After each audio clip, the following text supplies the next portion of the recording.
City Ravi ಸದನದಲ್ಲಿ ಬಳಸಿದ್ದಂತಹ ಅವಾಚ್ಯ ಪದ ಸರಿಯಲ್ಲ ಅಂತ ಈಗ ಶಾಮನೂರು ಶಿವಶಂಕರಪ್ಪ ಕಿಡಿಕಾರಿದ್ದು ಪತ್ರವನ್ನ ಬರೆದಿದ್ದಾರೆ.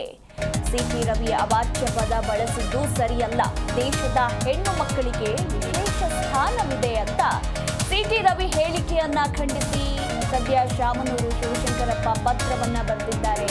ಸಿಟಿ ರವಿ ವಿರುದ್ಧ ಕಾನೂನು ಕ್ರಮಕ್ಕೆ ಒತ್ತಾಯಿಸಿದ್ದಾರೆ. ಈ ಮೂಲಕ ಕೊನೆಗೂ ಅಖಾಡಕ್ಕಿಳಿದ ವೀರಶೈವ ಮಹಾಸಭಾ ಅಂತಾನೆ ಹೇಳಬಹುದು. ಪತ್ರಿಕಾ ಪ್ರಕಟಣೆಯನ್ನ ಹೊರಡಿಸಿದ್ದಾರೆ ಶಾಮನೂರು ಶಿವಶಂಕರಪ್ಪ. ಇನ್ನು ಸಿಟಿ ರವಿ ಅವಾಚ್ಯ ಪದ ಬಳಸಿದ್ದು ಸರಿಯಲ್ಲ, ದೇಶದಲ್ಲಿ ಹೆಣ್ಣು ಮಕ್ಕಳಿಗೆ ವಿಶೇಷ ಸ್ಥಾನವಿದೆ, ಅವರ ಮಾತನ್ನ ಕೇಳಿ ನೋವಾಗಿದೆ, ಜನಪ್ರತಿನಿಧಿಗಳ ನಡವಳಿಕೆ ಮಾದರಿಯಾಗಿರಬೇಕು, ಆದರೆ ಇವರು ನಡೆದುಕೊಂಡಿರುವಂತಹ ರೀತಿ ಎಂಥದ್ದು ಅಂತ ಈಗ ಶಾಮನೂರು ಶಿವಶಂಕರಪ್ಪ ಕಿಡಿಕಾರಿದ್ದಾರೆ.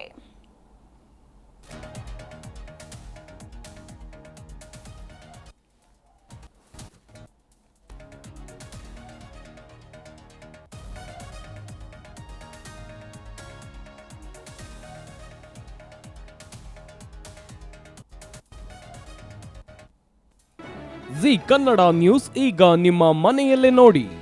ಎಲ್ಲ ಕೇಬಲ್ಗಳಲ್ಲಿ ಈಗ ಲಭ್ಯ.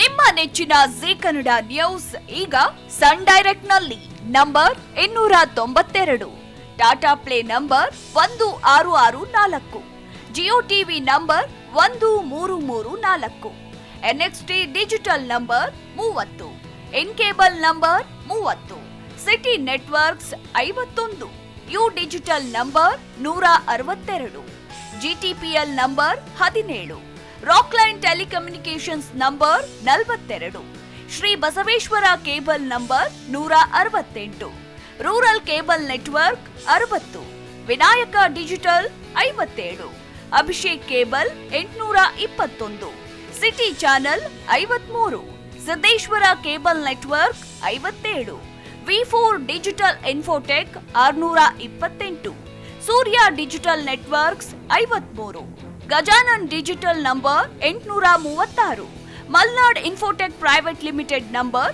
56, Metrocast number 830, victory digital number 167ರಲ್ಲಿ ನೋಡಿ ಆನಂದಿಸಿ.